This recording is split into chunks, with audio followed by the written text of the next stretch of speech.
They called me a burden and flew to Hawaii without me, unaware I heard their plan to put me in a home. By the time they landed, I'd sold the house and took their inheritance to paradise myself. Before continuing, write where you are from or what time it is. Brochures for Hawaii lay on my coffee table like colorful promises I wasn't allowed to keep. My daughter Lauren opened them wide, her manicured fingers tracing golden beaches, while her husband Bradley leaned over her shoulder, nodding in approval. Bradley's parents, Walter and Margaret Mitchell, sat comfortably on my couch, already debating hotel amenities as if this vacation belonged to them by birthright. "The Maui resort looks perfect," Lauren announced, her voice bubbling with excitement. 4 bedrooms, ocean view, private beach access.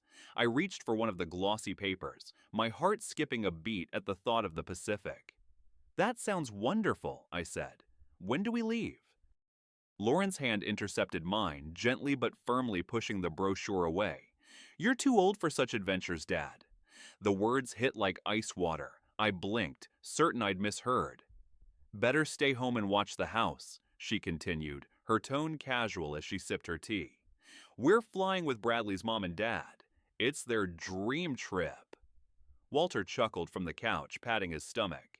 "Been saving for years. Can't wait to see those sunsets." I stared at him. Walter was 64, 2 years older than me. Margaret was 61. Yet somehow I was a relic while they were perfect traveling companions. "I've never been to Hawaii," I said quietly. Bradley shrugged, not looking up from his phone. "Maybe next time, Pops. This trip is kind of a family thing." Family. The word twisted in my chest.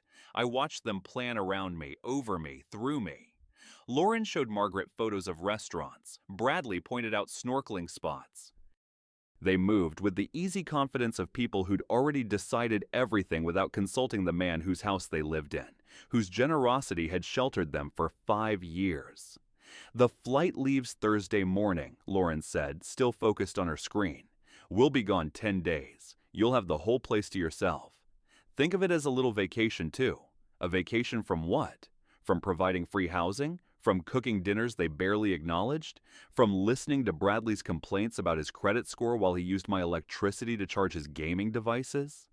I stood slowly, my knees protesting a reminder of the 62 years Lauren seemed so concerned about. I should probably get some things in order then, for house sitting. "You're the best, Dad," Lauren said, finally beaming at me with that smile that once melted my heart when she was 7. Now it felt practiced. "Don't worry about anything. Just relax and enjoy the quiet." Walter raised his coffee mug in a mock toast. To family vacations, they all laughed. Even Margaret, who'd met me exactly 4 times, felt comfortable enough to laugh at my exclusion in my own living room. I walked toward the hallway, their voices following me, animated discussions of helicopter tours I'd apparently aged out of overnight. The hardwood floor creaked under my feet. It was the same sound it made when Sarah and I danced in this spot on our 30th anniversary. Sarah would have fought for me. She would have made it clear that family meant everyone or no one. But Sarah was 5 years gone, and I was learning that the daughter we'd raised saw me as a piece of furniture. Behind me, Lauren's voice carried clearly through the air. "Mom would have understood. She always said Dad needed looking after as he got older." I paused at the bedroom doorway. Sarah had never said that, not once. But my late wife's imaginary concerns were now justification for my disposal. I sat on the edge of my bed, my reflection staring back from Sarah's old vanity mirror. The house settled into its evening rhythm, but voices drifted up from the living room. Initially, their laughter seemed distant, muffled by the old walls and vents. Then Bradley's voice cut through the floorboards. "Honestly, I think he bought that whole too old nonsense." I froze. Every muscle went taut. Lauren's response floated up through the heating vent near my feet. "Dad's always been gullible. Remember when we told him we'd pay him back for the roof repairs?" Their laughter followed, casual and cruel. I moved toward the vent, my teacher's instincts kicking in. 30 years in a classroom had taught me when to listen. Walter's voice joined in. "Right after we returned from Hawaii, we put him in that nursing home we researched." My breath caught. Sunset Manor has an opening next month, Margaret added. They said they could expedite the paperwork if we paid the deposit up front. How much? Bradley asked. 3,000, Walter replied. But it's worth it to get him settled quickly. Once he's there, this house becomes ours anyway. It's our inheritance. The floor tilted beneath my feet. I gripped the windowsill, my knuckles going white against the wood. I already contacted that real estate agent Zachary Allen, Lauren said, her voice animated now. He thinks we can get at least 800,000, maybe more. Split 4 ways? Bradley asked. Obviously, Lauren replied. Mom, Dad, you've earned your share dealing with his complaints these past few years. Margaret laughed. He has gotten rather demanding, hasn't he? Always wanting to be included. The entitlement is unreal, Lauren agreed. It's like, Dad, you're 62, except that your active years are behind you. I sank onto the bed. 5 years I'd housed them. 5 years of grocery bills, utility payments, and maintenance while Bradley looked for work and Lauren figured out her next career. They'd eaten my food and used my car and never once offered genuine gratitude. Bradley's voice grew louder. The best part is he'll never see it coming. We've got him convinced we're just concerned about his well-being. Dad always was too trusting. The conversation continued, but I'd heard enough. I stood slowly, walked to my dresser, and opened the bottom drawer where I kept Sarah's jewelry box. Inside lay the deed to this house, the house I'd bought with my teaching salary. I closed the box quietly. I no longer felt invisible. Sleep was impossible that night. Every time I closed my eyes, Bradley's desperate voice from 5 years ago echoed in my memory. February 2020. The call had come at 11:30 on a Tuesday night. Bradley's voice had been raw. I need help. I've lost everything. Online poker, crypto investments, sports betting. 47,000 in credit card debt. The house in foreclosure. Lauren pregnant with their second child. We have nowhere to go, he'd whispered. I'd listened, my heart breaking for them. Sarah had been gone only months, and the house felt too empty. Now, lying in the darkness, I recognized the calculation behind that desperation. He'd known which buttons to press. I rose from bed and walked to the window. The backyard swing set I'd installed for 300 gleamed in the moonlight. Their bicycles leaned against the garage, training wheels I'd purchased and installed because Bradley was too busy. I calculated the expenses. 5 years of groceries for 5 people, 18,000 conservatively. Utilities, another 6,000. The roof repair Lauren mentioned, 14,000. Medical bills and car repairs, over 60,000. The algebra was simple. I'd supported them longer than some marriages lasted, and their gratitude had curdled into a plan to lock me away. I pulled out my notebook where I tracked expenses, page after page of Bradley's requests and Lauren's needs, always with promises of repayment. Things had never improved. They'd simply learned to ask for more. In the morning, they'd wake up refreshed, planning their vacation with tickets funded by the inheritance they'd already claimed. But something crystallized in my chest. They'd confused kindness with weakness. 40 years of teaching required strategy. Some lessons were learned through guidance, others required consequence. I closed the notebook, my movements deliberate.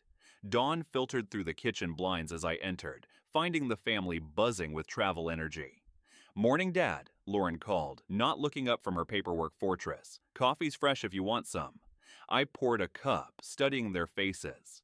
Yesterday I saw family. Today I saw co-conspirators. Flight leaves at 10:15, Bradley announced. Is there anything special you need me to do while house sitting? I asked, settling into my usual chair. Lauren glanced up, her expression patronizing. Just the usual. Water the plants. Maybe have Elizabeth from next door look in on you. Elizabeth Thompson, my 70-year-old neighbor. Lauren suggested she watch me as if I were an invalid. I'm perfectly capable of managing alone, I replied mildly. Bradley snorted. Right, Pops. Just don't try fixing anything that breaks. Call a professional. The irony struck me. Bradley, who'd lost his home to gambling, was advising me on responsibility. Walter folded a tourist map. 2 weeks of paradise. We've earned this. I sipped my coffee. The time will pass quickly. I might catch up on reading, maybe organize the garage. Lauren's eyes brightened. That would be perfect. It's gotten so cluttered with their belongings, items they'd stored and forgotten. Bradley's phone chimed. Uber's 5 minutes out. Suitcases appeared, and general chaos replaced their organization. I stood back. Dad, you're sure you're okay? Lauren asked, though it sounded like formality. Absolutely, I'll enjoy the quiet. She kissed my cheek. Car doors slammed. Bradley loaded the luggage. Take care of yourself, Walter called. Drive safely, I replied. The front door closed with decisive finality. Engine sounds faded. I stood alone in my kitchen, surrounded by abandoned coffee cups. For the first time in 5 years, the house belonged to me again. I watched their car disappear around the corner. 14 days to demonstrate that the burden they dismissed possessed capabilities they'd never suspected. Need a ride to the airport? I'd offered at the last second when their Uber canceled. The drive to Orlando International took 45 minutes. I listened to their chatter about snorkeling, marveling at how they discussed luxury funded by my savings. Remember to take pictures, I told them at drop-off. I'd love to see Hawaii through your eyes. Lauren hugged me. We'll send postcards, Dad. Thanks for the ride, Pops. You're a lifesaver. I waited until they vanished into the terminal, then drove home with growing anticipation. By 11, I was dialing the number Lauren had mentioned. Allen Realty, Zachary speaking. Mr. Allen, this is David Parker. I need to sell my house as quickly as possible. There was a brief pause on the other end of the line. How quickly are we talking, Mr. Parker? Zachary asked. 2 weeks maximum, I replied. I'm willing to price it aggressively for a fast sale. That's ambitious, he said. What's driving the urgency? Personal circumstances require immediate liquidity, I said, using a phrase I'd rehearsed. I understand speed comes at a cost. Where's the property? Windermere area, I told him. Single family, 4 bedrooms, no mortgage, clear title. His tone shifted, becoming sharp and interested. No mortgage is excellent for quick sales. I can be there in an hour. In 60 minutes, I would take the first step toward showing them how burdensome I could really be. I'll be waiting, I confirmed. I walked through the house with new eyes. These rooms had witnessed Sarah's laughter and Lauren's milestones. Now they were assets to be liquidated. I retrieved the deed from Sarah's jewelry box along with tax records. Everything Zachary would need to verify my ownership. The doorbell rang exactly 1 hour later. Zachary Allen appeared younger than I'd expected, maybe 45, wearing a navy blazer despite the Florida heat. Mr. Parker, he said, extending his hand. Based on our conversation, I think we can work together. Come in, I'll show you everything. He stepped into the foyer, already making mental calculations. Beautiful home, original hardwood floors. Sarah insisted on maintaining character, I told him. Smart woman, he replied. He pulled out his tablet. 2 weeks means we need cash buyers and minimal contingencies. Are you prepared? I nodded. Speed matters more than maximum profit. Excellent. Then let's see what we're working with. As he began his assessment, measuring rooms and noting details, I felt something shift. After years of reacting, I was finally taking control. Lauren had mentioned his name while planning to sell my house without my knowledge. Now he was here at my invitation. The symmetry felt like justice. 3 hours after Zachary left, my phone rang. The display showed Hawaii. Dad, Lauren's voice bubbled through the speaker. We made it safely. The resort is incredible. I settled into my kitchen chair, Zachary's business card visible on the counter. I'm so glad you arrived safely. How was the flight? Long, but worth it.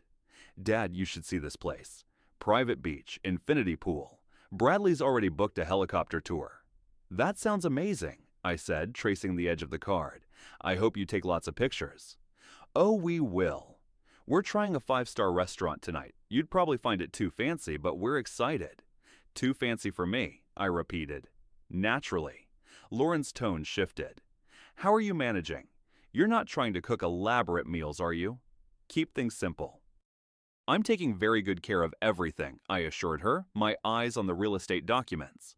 Actually, I'm keeping quite busy. Good, just don't overexert yourself. We worried about leaving you, but Bradley reminded me that you need to learn independence at your age. Independence. The word was heavy with irony. Speaking of independence, Lauren continued, we're preparing a little surprise for you when we get back. Something for your future. My grip tightened on the phone. A surprise? I don't want to spoil it, she said. But let's just say we've found a solution to help you transition into your golden years, professional care, social activities. How thoughtful, I managed. Actually, that's interesting timing. I'm preparing a surprise for you too. Oh? Lauren laughed. What kind of surprise, Dad? Well, if I told you it wouldn't be a surprise, let's just say I've been taking care of some important business.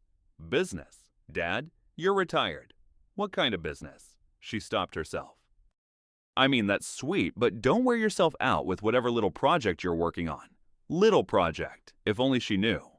Don't worry about me, I said. I'm handling everything perfectly. I think you'll be amazed by what I've accomplished by the time you return. Well, just be careful. We'll call in a few days. I'll be here, I confirmed. But the definition of here was about to change. Lauren was planning to dispose of me, confident I'd never discover the plan. I was preparing to dispose of the house they considered their inheritance. Both sides planning surprises. Only one side was in control.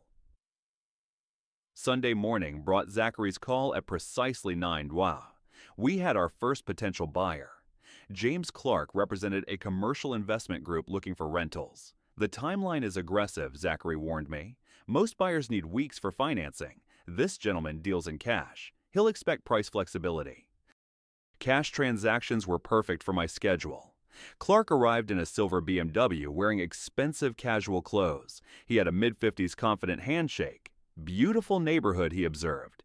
Good bones on this house. Walk me through it. I led him room by room, highlighting the updated kitchen and new roof. Each feature I described felt like betraying Sarah's memory, but I pressed forward. The master bedroom has excellent light, I explained, opening the blinds. Clark made notes on his tablet. What's your motivation for selling? I'd rehearsed this. Personal circumstances require immediate liquidity. I'm prepared to price competitively for a quick close. How competitively? That depends on your timeline. We completed the tour in 30 minutes. Clark examined everything with detachment, calculating rental potential and renovation costs. He concluded by shaking my hand. The property has excellent fundamentals. Let me run numbers. You'll hear from me by tomorrow afternoon. I felt cautiously optimistic. Cash buyer, professional approach. Perhaps my plan would unfold smoothly. Monday afternoon shattered that optimism. I'm sorry, Mr. Parker, Clark said over the phone.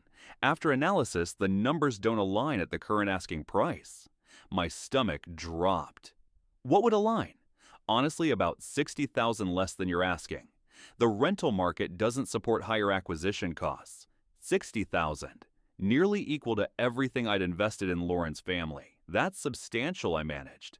Take time to consider, he said. My offer stands for 48 hours. I sat in my kitchen, staring at Zachary's card. Was I really willing to lose $60,000 for revenge? Was proving my independence worth such a sacrifice? For a moment, doubt crept in. Lauren was my daughter. Bradley was the father of my grandchildren. Maybe I was overreacting to wounded pride. Then I remembered their laughter, the casual cruelty of planning my disposal while living on my dime, the nursing home deposit. The real estate agent they'd contacted first, they'd made their choice 5 years ago, deciding I was a resource to be exploited. Now they'd face the consequences. I picked up the phone and dialed Zachary. I accept Clark's offer, I said. Mr. Parker, are you certain? That's a significant reduction. I'm certain. How quickly can we close? 8 days, possibly less. Plenty of time. Draw up the papers, I confirmed. A cold certainty settled in my chest. They wanted to treat me like a burden. Fine. They'd discover how expensive that burden could be. The house would be gone. The money they'd counted on would disappear into my pocket. Some lessons were worth every penny. Wednesday morning brought unexpected validation. Zachary called with news that made my doubts seem foolish. Clark's firm wants to expedite everything. They're offering an additional $10,000 above the agreed price for a guaranteed 7-day close. They want to close by next Tuesday. Next Tuesday was 5 days before Lauren's return. What's required from my end? I asked. Minimal, Zachary said. Since they're waiving inspections and paying cash, we just need signatures and title clearance. I walked to the kitchen window, looking at the backyard. Soon other children would play here while their parents paid rent to James Clark. Mr. Parker, are you comfortable with the timeline? I was euphoric, absolutely. I'll bring the documents this afternoon, Zachary said. After hanging up, I sat in the silence. The irony was perfect. Clark's urgency aligned with my revenge. Lauren and her family were likely on a beach right now, discussing their plans for my professional care. They felt clever, confident I'd never suspect. My phone rang again. Hawaii area code. Dad, Bradley's voice this time. How are you holding up? Wonderfully well, I replied. Taking care of business. Good to hear. Not getting into any trouble, I hope. He laughed. Nothing I can't handle, I assured him. How's paradise? Helicopter tour was incredible, he said. Lauren's getting a massage. Tell her I said hello, I replied. I hope you're enjoying every moment. We are. Kids love the beach. Margaret and Walter are talking about extending the trip if we can change flights. Extending the trip? Even better. That sounds wonderful, I said. Don't worry about rushing back on my account. You sure? We don't want to leave you alone. I'm perfectly fine. I'm handling everything better than you expect. By the time they returned, they'd discovered their inheritance had evaporated. I traced the edge of the business card. Monday couldn't come fast enough. Thursday morning, I began the most satisfying project of my retirement, evicting my ungrateful family. Working methodically, I started with Lauren's bedroom. 5 years of accumulated belongings filled every surface. Expensive clothes purchased with my grocery money, jewelry I'd given her. Each item went into labeled boxes. Treating this like the move they never expected, I muttered, folding blouses with the same care I'd used when she went to college. Bradley's possessions told a story of failure, gaming equipment worth thousands, gambling books, tools he'd borrowed and never returned. I packed everything systematically, including the laptop where he'd probably lost our financial security. The storage facility I'd chosen sat 20 minutes away, close enough for access, far enough to feel like exile. The manager, Rosa, helped me select a large unit. Moving can be overwhelming, she observed. You seem organized. I've had time to plan, I replied. Loading took most of the afternoon.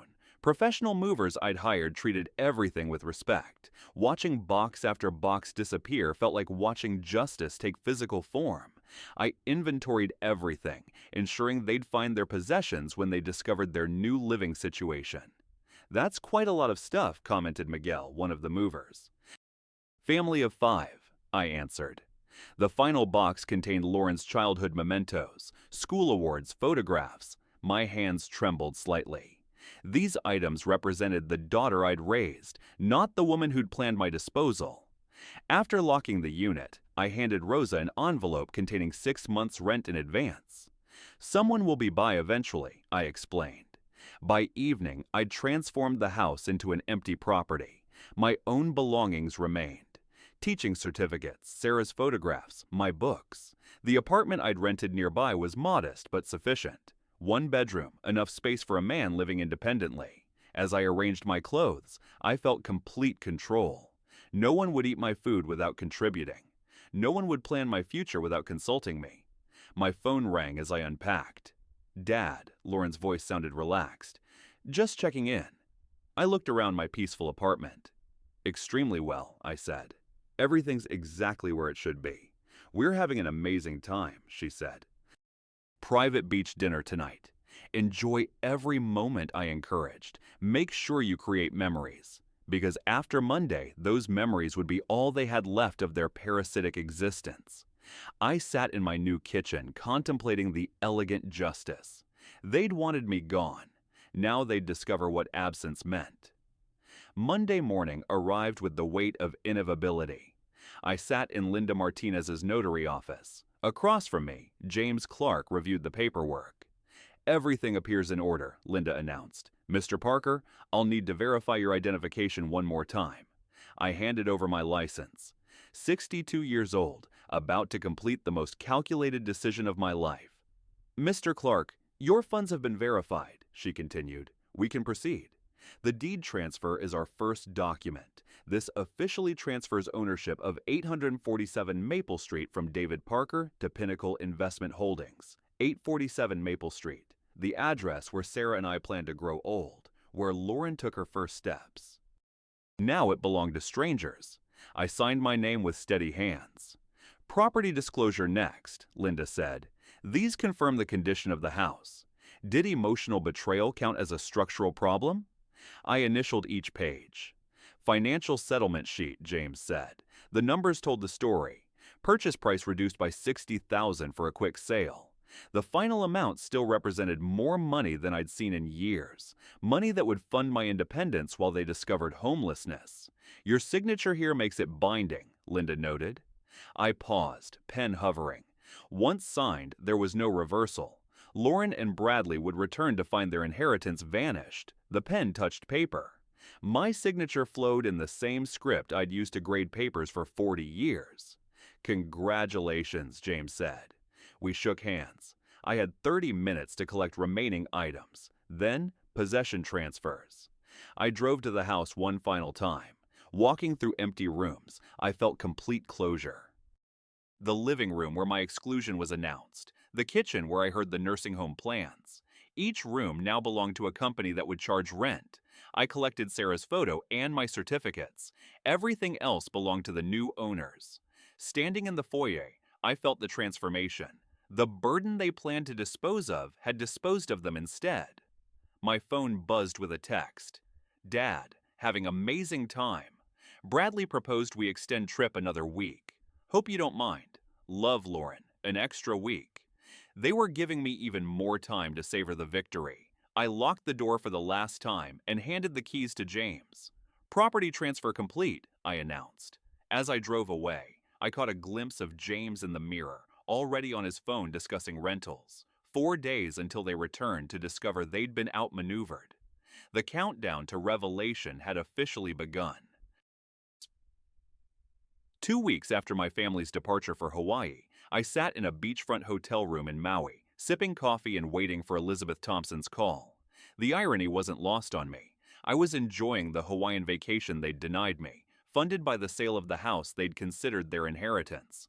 My phone rang at precisely 4 Gacker, Florida time. David, Elizabeth's voice trembled with excitement. They're back. I set down my coffee cup, watching palm trees sway outside my window. How did they take the news? I asked. Oh my word, you should have seen Lauren's face when she realized strangers were living in your house. She kept insisting it was some mistake, that they belonged there. I smiled, imagining Lauren's entitled confidence crashing against legal reality. What did the new owners tell them? I inquired. They were very professional, showed them the deed, and explained they'd purchased the property legally. Lauren actually tried to push past them into the house. The mental image of my daughter's desperate attempt to reclaim what was never hers filled me with satisfaction. And Bradley, furious, started yelling about lawyers and lawsuits until the new owners threatened to call the police. Margaret was crying, and Walter kept asking where you'd gone. Did you give them the storage facility information? I asked. Just like you instructed, Elizabeth said. I handed Lauren the address and told them their belongings were safe. She crumpled the paper in her fist and demanded to know where you were. I leaned back in my hotel chair, watching a cruise ship drift across the horizon. What did you tell them? I asked. Exactly what you said to say, Elizabeth replied, that you'd left town after selling the house and they could contact you directly. Have they tried calling? I asked. Constantly, she said. Lauren's been ringing your number every 10 minutes for the past hour, and Bradley's left some rather colorful voicemails. I glanced at my phone, noting 43 missed calls and counting. I imagine they're quite motivated to reach me now. David, I have to ask, are you really in Hawaii at the Grand Wa Resort? Elizabeth asked. Actually, the same place they plan to stay without me, I said. I paused, letting that sink in. Elizabeth, you've been incredibly helpful. I hope you understand why this was necessary. After watching them treat you like their personal ATM for 5 years, honestly, I'm impressed, she said. Sarah would be proud of how you stood up for yourself. Sarah would indeed appreciate the mathematical precision of my revenge, equal and opposite reaction to years of exploitation. "What are they doing now?" I asked. "Last I saw, they were loading suitcases into a taxi," Elizabeth said. "I assume heading to a hotel since they have nowhere else to go." Lauren looked absolutely devastated. Devastated, I repeated the word. It was the same word I'd have used to describe my feelings when I overheard their nursing home plans. Justice had a beautiful symmetry to it. "Elizabeth, if they ask you to call me again, please tell them I'm enjoying my vacation and will contact them when I'm ready." "How long will you keep them waiting?" she asked. "Long enough for them to truly understand what it feels like to be discarded by family." After hanging up, I walked onto my hotel balcony, breathing in the tropical air my family had assumed I was too old to appreciate. Below, tourists enjoyed the beach they'd thought I couldn't handle. The helicopter tours Bradley had mentioned buzzed overhead, carrying passengers on adventures I'd supposedly outgrown. My phone buzzed with another call from Lauren. I let it ring. Then another from Bradley. I ignored a text from Margaret. "David, please call us. We need to talk," it read. I deleted it without responding. For 5 years, they'd controlled my life through emotional manipulation and financial dependency. They'd planned my future without my input, assumed my compliance without my consent, and treated my generosity as their entitlement. Now I controlled the terms of engagement. They could wait until I decided they'd learned sufficient humility to deserve my attention. I ordered room service and settled in to watch the sunset they'd tried to deny me, my phone still buzzing with increasingly desperate calls from the family who'd finally discovered the true cost of taking someone for granted. Some lessons, I reflected, required complete powerlessness to fully understand. They were about to become excellent students. 6 hours after Elizabeth's call, I boarded the evening flight from Orlando to Honolulu, using money from the house sale to purchase the first-class seat my family had deemed me too old to occupy. As the Boeing 777 lifted off into the Florida sunset, I settled into leather comfort and examined my phone screen. 43 missed calls, 17 voicemails, and counting. Each notification represented another moment of their desperation, another crack in the entitled confidence they'd maintained for 5 years. I scrolled through the call log methodically. Lauren, Bradley, Margaret, Walter, Lauren again, Bradley again, watching the progression of their panic play out in digital timestamps. The first voicemail left 20 minutes after Elizabeth's call carried Lauren's familiar commanding tone. "Dad, I don't know what game you're playing, but this isn't funny," she said. "Call me back immediately." By the 10th message, anger had crept into Bradley's voice. "This is insane, David," he yelled. "You can't just sell our house without telling us. We're getting lawyers involved." Message 15 revealed Margaret's tears. "Please, David, we don't understand what's happening," she sobbed. "Where are you? We need to talk." The final voicemail recorded just before takeoff captured Lauren's complete capitulation. "Dad, please answer. We'll do anything," she begged. "Just call us back. We have nowhere to go." Nowhere to go. The exact phrase they'd planned for my nursing home conversation. As we climbed toward cruising altitude, I gazed down at the lights of Florida shrinking below. Somewhere in that scattered illumination, my family huddled in a hotel room, frantically calling a number that would remain unanswered until I decided they'd learned appropriate humility. The flight attendant appeared with champagne service. "Celebrating anything special tonight, Mr. Parker?" she asked. "Independence Day," I replied, accepting the crystal flute. About 40 years overdue. 9 hours stretched ahead. 9 hours of Pacific Ocean between me and their desperate attempts to reestablish control. 9 hours to savor the complete reversal of power dynamics that had governed my life since Sarah's death.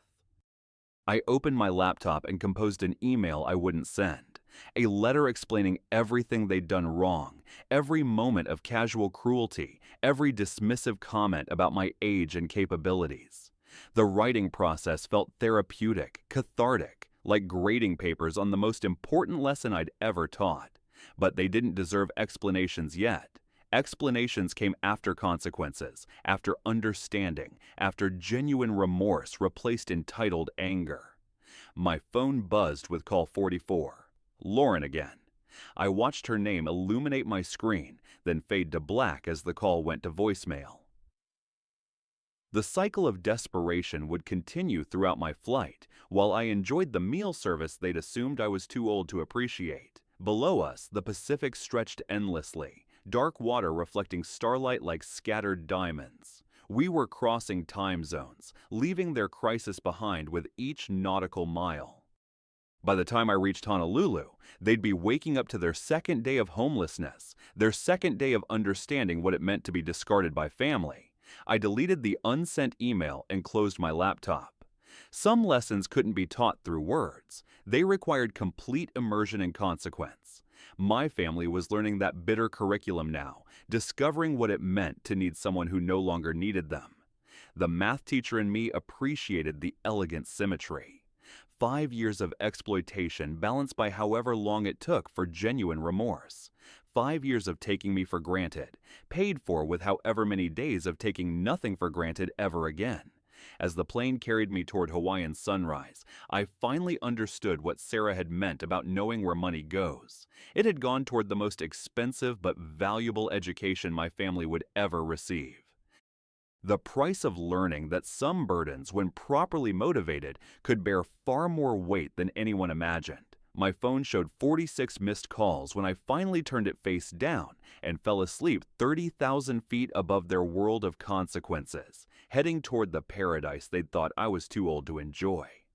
I woke up to the soft chime of the cabin crew, announcing our descent into Honolulu. The sky was a bruised purple, the first hint of gold breaking over the horizon. I checked my phone one last time before landing. 52 missed calls now. The frequency had slowed in the early hours of the morning, replaced by a string of text messages that grew increasingly frantic. "Dad, the storage unit is locked, and we can't get in without the secondary code," Bradley had written. Then Lauren, "We are at a motel. The kids are crying. Please just tell us you're okay." I switched the device back to airplane mode and looked out the window. The island of Oahu rose from the sea, a lush green jewel draped in mist. I cleared customs and stepped out into the humid Hawaiian air, the scent of plumeria and salt hitting me like a physical greeting.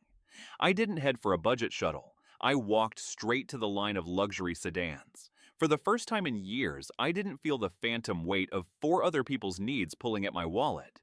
At the hotel, the concierge greeted me with a lei and a cool towel. "Welcome to paradise, Mr. Parker," he said. I looked at my reflection in the lobby's mirrored pillars. The invisible man from 847 Maple Street was gone. In his place was someone who had balanced the books and found the remainder was finally his to keep. I spent the morning walking along the shore, the sand cool beneath my feet. I watched a group of retirees board a catamaran for a snorkeling trip. One of them, a man who looked older than Walter, gave me a thumbs up as they pulled away from the dock. I laughed, a genuine sound that didn't feel trapped in my chest. My daughter had thought my active years were behind me. She had no idea they were just beginning. By the 3rd day, I decided it was time. I sat on my balcony overlooking the ocean and dialed Lauren's number. She picked up on the first ring. "Dad!" she screamed, her voice cracking. "Where are you? What have you done?" "I'm in Hawaii, Lauren," I said calmly, watching a sea turtle surface in the turquoise water below. "You're where?" she gasped. "How? With what money?" "With the money from my house," I replied. "The one you and Bradley were planning to sell while you tucked me away in Sunset Manor." There was a long, stunned silence on the other end of the line. "You overheard us," she whispered. "Every word," I said.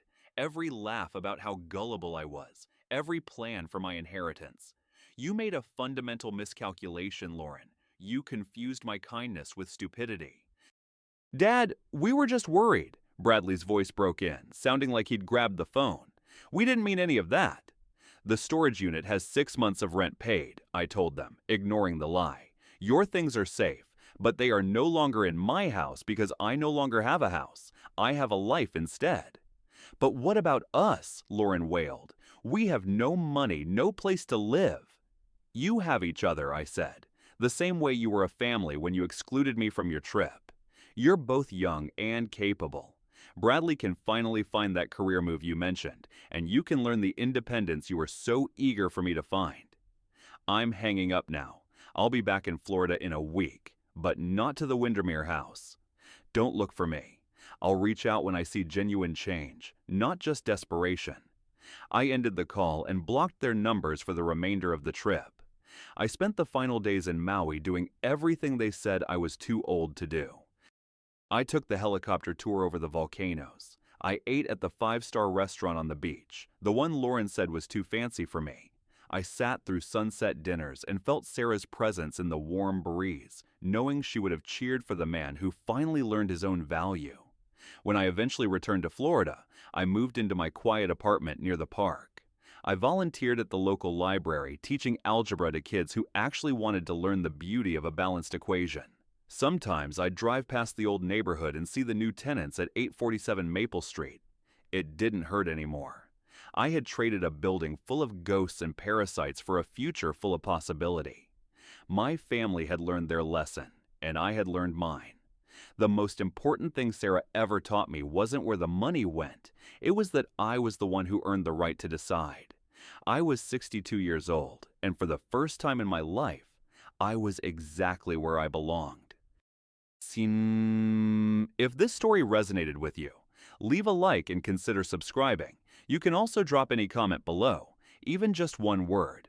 Maybe tell me where you're watching from or what time it is right now. Sometimes one word is enough to say you were here.